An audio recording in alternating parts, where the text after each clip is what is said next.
Olá, pessoal. Voltamos para dar continuidade à parte 2 do treinamento sobre noções de direito administrativo.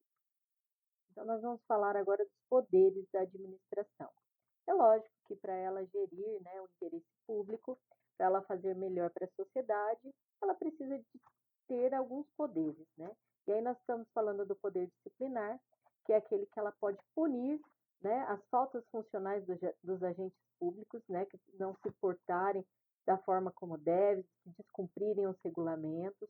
Então, é o poder disciplinar. O poder normativo, que é aquele de fazer decretos, normas regulamentares. A gente fala que é uma função atípica porque ele não está voltado aí à administração pública, tá? Quem faz normas é o legislativo, não é? Então, nesse sentido, as normas, o poder normativo é voltado para as normas daquela própria administração. Então, quando a gente faz uma instrução, uma portaria, a gente está usando do poder normativo da administração para fazer as suas próprias regras no que tange a seus procedimentos, às suas atividades internas. O poder hierárquico, que é aquele poder de dar ordens, de controlar, de gerir, né, de avocar, de delegar competências, advém do poder hierárquico, que é um superior, né, que ele tem por obrigação ali também administrar os serviços, né, dos seus inferiores hierárquicos. Temos também o poder de polícia, que é a restrição de liberdade individual, que é o que nós falamos lá com relação ao poder da administração da autoexecutoriedade. Lembra daquele princípio em que a administração pode ir lá e fechar um estabelecimento se ele não cumprir as regras que tem que cumprir? Então, esse seria um poder de polícia. O poder vinculado, que é agir como a lei ordena, né, estritamente dentro do que a lei estabelece, dentro dos limites, né, também estabelecidos, e o poder discricionário, né, que é a administração poder escolher algum caminho, né, que a lei ela não determina, mas a administração pode ali escolher desde que seja motivado e dentro dos princípios da administração pública. É um ato discricionário porque dá a ela uma margem de liberdade, o que não quer dizer que ela não tenha que se fundamentar e que ela não tenha que estar dentro dos princípios e da legalidade devida, tá? Mas é chamado discricionário. É onde ela tem uma margem de liberdade para agir, mas ela também vai agir de acordo com o que a lei determina. E aí nós vamos falar um pouquinho do ato administrativo, que é a manifestação de vontade do Estado, realizada por meio dos agentes públicos, com a finalidade de adquirir, resguardar, transferir, modificar, extinguir e declarar direitos. Então, todo o ato que a administração emana, que tem uma finalidade, que vai ali modificar um direito, extinguir um direito, é um ato administrativo. Então, quando se dá uma decisão numa licitação, é um ato administrativo. Né? Quando se faz ali uma portaria, é um ato administrativo. Por quê? Porque ele vai surtir efeitos, ele vai ali emanar obrigações. Então, isso é um ato administrativo. Bom, pessoal, aí a gente tem os elementos do ato administrativo, né, que é a competência, que é aquele agente dotado, né, de poder legal para emitir aquele ato, ele tem que ter uma atribuição para isso, tem que ser competente, né, para isso. Tem a forma, que é como ele é exteriorizado. Pode ser por escrito, verbal, sinal, som. O usual é por escrito, tá? Mas a gente não pode esquecer aí das regras de trânsito. Vamos dar o exemplo aí do sinal de trânsito, que é um sinal, né? Que é o farol, é um sinal. Se você descumprir, você vai ter ali uma penalidade. Então, ele está ali modificando direitos, ele está ali trazendo obrigações. Então, ele é um ato administrativo. A finalidade, que é o para quê, né? Ele vai atender o interesse público, aquele ato vai atender o interesse da sociedade, então é muito importante pensar nisso. Então ele tem que ter a competência, a forma, a finalidade, né? Que é o quem, como e para quê. Além disso, ele também tem que ter um motivo, principalmente, lembra que a gente falou lá dos princípios e o princípio da motivação? Pois é, aqui no ato administrativo não é diferente. Ele tem que ter um motivo. Por quê? Né? A indicação de fato e de direito que enseja o ato e refletir a verdade da causa. E o objeto, o que é o objeto? É o que ele vai determinar, tá? Ele vai determinar uma decisão, ele vai determinar ali uma portaria. Qual que é o objeto dele? Regulamentar ali atribuições, né? Ele vai lá regular a passagem de um pedestre, vai regular ali a passagem de um carro, né? Estou dando alguns exemplos para vocês entenderem melhor o que é ato administrativo e os elementos dele. Né? Bom, temos aí os recursos orçamentários, isso daqui a gente vai passar bem por cima mesmo para falar do PPA, que é o Plano Plurianual, que ele vigora de 4 em 4 anos e começa um ano depois do início de um mandato eleitoral. A Lei de Diretrizes Orçamentárias, que define as prioridades, né, da lei orçamentária, a lei anual, e a lei orçamentária, que ela é vigência de 12 meses, tá? Então é nela que vão estar nossas despesas. Os orçamentos são o orçamento fiscal, investimento e seguridade social, tá? Ele prevê receita e fixa a despesa. Isso é muito importante para a administração, porque é aqui que está o planejamento do que ela vai gastar, com que ela vai gastar, os recursos que ela tem para isso, né? Então é muito importante ter esse planejamento de um modo muito correto para a administração ali prestar os melhores serviços para a sociedade, prestar de uma maneira correta, não faltar serviço, né? E da estrutura que a sociedade precisa. E aí, tudo isso são leis, tudo isso é votado, então aí o executivo propõe, o legislativo vota, considerando o total arrecadado. Por quê? Porque o Estado não possui lucro. O Estado tem que administrar muito bem tudo que ele arrecada e devolver isso para a sociedade, porque a sociedade está pagando imposto, né? E a sociedade precisa ter o retorno da administração através de serviços de qualidade. Por isso que é tão importante o planejamento. E aí a gente até cita, né, a nova lei de licitações, que ela é muito forte, fala muito desse planejamento para a administração e o quão importante ele é para a gente prestar realmente, de fato, para a sociedade os melhores serviços, devolver à sociedade o que ela paga em imposto. Bom, bom, pessoal, aí a gente vai falar um pouquinho sobre licitação, né, de uma maneira muito sucinta, que é o procedimento pelo qual a administração realiza suas compras, pelo qual ela contrata seus serviços, e aí buscando critérios objetivos, né, para essa compra, para essa contratação, e visando a seleção da proposta mais vantajosa. É lógico que devem ser obedecidos os princípios da administração pública e os princípios legais também estabelecidos para esse procedimento. E aí a gente está falando da Lei 8.666 de 1993, tá? E as leis que ainda vigoram, tá? Não vamos falar da lei nova. A lei nova é um objeto para estudo ainda, ela ainda precisa ser regulamentada. Bom, e aqui a gente cita as leis federais e as leis estaduais, tá? Concernente à licitação. É lógico que a gente não está estudando a 14.133 de 2021, que é a nova lei, até porque as demais continuam em vigor, e essa nova lei vai ser oportunamente objeto de estudo, inclusive ela precisa ser regulamentada para isso. Então, não é o intuito aqui falar dessa nova lei. E as leis estaduais, que ainda continuam vigentes, que invertem as fases, né? A gente sabe que existe uma fase de habilitação e uma fase de proposta instituída pela lei federal. Todavia, nós tivemos no âmbito do Estado a inversão dessas fases pela Lei 13.121. Mas aqui nós estamos passando de um modo muito sucinto, tá bom? Bom, gente, aqui a gente vai falar um pouquinho das dispensas, tá? Ainda dentro da lei vigente, tá? Não é da lei nova. E falar que a dispensa é um ato discricionário, tá? O que quer dizer discricionário? É uma margem de liberdade que a administração tem. Todavia, ele precisa ser motivado e ter critérios objetivos. Isso porque nós temos dentro da lei, né, as hipóteses de dispensa. Então, elas precisam estar enquadradas naquela hipótese, né?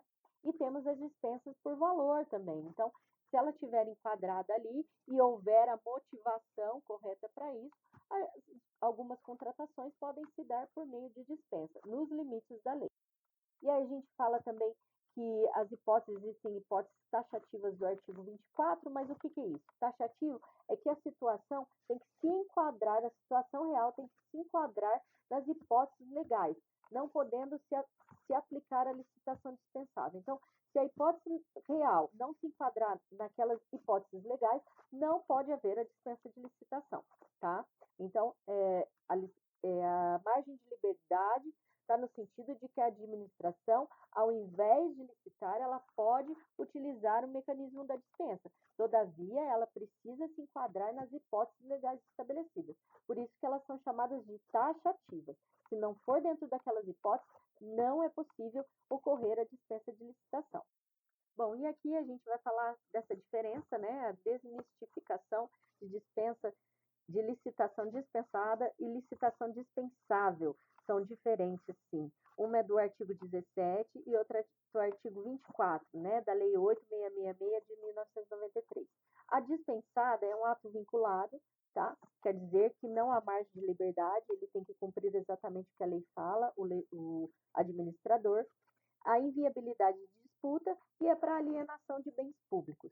Já a dispensável do artigo 24 é um ato discricionário, né? Quer dizer, existe uma viabilidade de disputa, pode ocorrer uma disputa e poderia ocorrer uma licitação, mas aí o gestor prefere fazer a dispensa, mas é lógico, desde que enquadrado nas hipóteses taxativas da lei. Aí também falando um pouquinho de inexigibilidade. Inexigibilidade é quando não há disputa de licitação, tá? Sequer orçamentos vai ter aí. Por quê? Porque é algo exclusivo, né? Algo que é muito diferente, muito próprio, muito específico, né? Voltado aí à natureza do que se pretende comprar, do que se pretende contratar. E aí o rol na lei, que é o artigo 25, é exemplificativo. Por quê? Porque podem ocorrer muitas outras situações que a lei não prevê, justamente porque é algo voltado à natureza, é algo que não vai ter competição, né? Então, é algo específico do que a administração precisa comprar, né? Precisa contratar. Aí é inexigibilidade. Bom, pessoal, aí voltando à improbidade administrativa, né? Falando um pouquinho, aliás, de improbidade administrativa, a gente trouxe aí algumas das sanções, que é ressarcimento integral do dano, indisponibilidade de bens, perda da função pública, né, que pode ser até imediata, e suspensão dos direitos políticos. É lógico, né, que muitas dessas sanções são aplicadas aí a nível do judiciário, porque precisa da ampla defesa e do contraditório. E aí a gente trouxe também essa previsão de alteração pelo projeto, né, de lei 5050 de 2021, que ele tende o quê? A eliminar a culpa e impor o dolo específico para todas as ações aí da lei de improbidade. O que seria isso? O dolo é a consciência e vontade do agente público em fazer algo que prejudique a administração e a favor dele mesmo, né? Ou da sua família, ou de terceiros, enfim. O intuito aí seria uma intenção, né? O dolo é isso, é a consciência e a vontade de agir de uma forma errada. E a culpa seria algo que ele foi um erro mesmo, ele não teve a intenção, mas ele errou, né? Seria a imprudência, a imperícia ou a negligência. O intuito não é estudar os elementos da culpa, mas trazer essa noção para vocês. Então, a gente está aguardando isso, essa alteração aí. Até então, essa lei está aguardando a sanção do presidente, e se tudo isso ocorrer, vai ter essa alteração, que é significativa aí no que se refere aos elementos para a configuração dessas penalidades, né, para a configuração dessas ações aí, para impor penalidades aos agentes públicos. Bom, e continuando aí falar de improbidade, a gente vai falar dos 4 pilares da improbidade, que é hoje, tá, sem a alteração legal. Inclusive, eu deixei o link lá que vocês podem acompanhar no Planalto a situação desse projeto de lei. E aí nós temos 4 pilares da lei de improbidade, né? Que é o enriquecimento ilícito, que exige o dolo, que é a consciência e a vontade, né? O prejuízo ao erário, que hoje ele exige o dolo e a culpa. Então, por exemplo, se você fez um ato que causou prejuízo ao erário, por mais que você não tenha tido a intenção, é punível, tá? É passível aí de sanções. E, no sentido do prejuízo ao erário, é uma ação imprescritível, pode ser cobrada a qualquer tempo, tá? Por quê? Porque você lesou o erário público, é dinheiro da sociedade, né? E nós temos também a parte de concessão ou aplicação indevida de benefício financeiro tributário, que é o ISS-QN, Imposto sobre Serviço, né, que exige dolo, e também os atos contra os princípios da administração pública, tá? Que também exige o dolo. Então, são os 4 pilares da lei de improbidade, que é uma lei que nós todos devemos conhecer, que nós todos devemos nos atentar e resguardar também, né, como cidadãos, porque mais do que agentes públicos, nós somos cidadãos e precisamos estar ali também olhando e fazendo o que é melhor para a administração pública, né? Então, eu deixo aí essas noções sobre improbidade. E a gente vai falar também da responsabilidade objetiva do Estado de indenizar, né, independentemente de culpa, ele tem que indenizar se acontecer alguma coisa, né, se uma ambulância lá bater num carro, atropelar alguém, o Estado vai responder sim, só que é lógico que depois ele pode entrar com uma ação regressiva contra aquele agente público, né, através de uma sindicância, de uma apuração dos fatos, para ver o que ocorreu e ali ele punir nos termos e limites da lei aquele agente público, tá? E nessa ação regressiva, o agente público pode desembolsar aí o que o Estado desembolsou, né, no primeiro momento para responder, né, para indenizar aquele terceiro. E também falando de responsabilidade, eu trouxe aqui algo interessante, porque são várias esferas que nós, como agente público, respondemos. Então, nós temos aí a esfera penal, civil, administrativa, improbidade, controle interno, controle externo e os crimes de responsabilidade fiscal, tá? São aplicados por autoridades diferentes, então tem judiciário, legislativo, executivo, cada responsabilidade corre em uma esfera diferente e podem se desenvolver concomitantemente. Quer dizer que eu posso estar respondendo na esfera penal e na esfera civil, né? No mesmo momento. Então, eu posso aí responder em todas essas esferas aí concomitantemente, tá? Então, é muito importante a gente ter essa consciência, saber de tudo isso, buscar mais o aprendizado sobre esses temas, sobre esses assuntos, porque eles estão ligados com o nosso dia a dia na administração central. E precisa sim punir, precisa sim todos os agentes públicos terem a consciência dos seus atos, né? E nós temos a consciência de fazer o que é melhor para a sociedade, né? Na nossa conduta, no nosso dia a dia, enfim, é muito importante. Eu acho que é um tema que todos nós precisamos estudar muito, nos ater e aplicar na prática tudo isso, né? E, enfim, as referências bibliográficas, e eu deixo aqui, né, essa contribuição.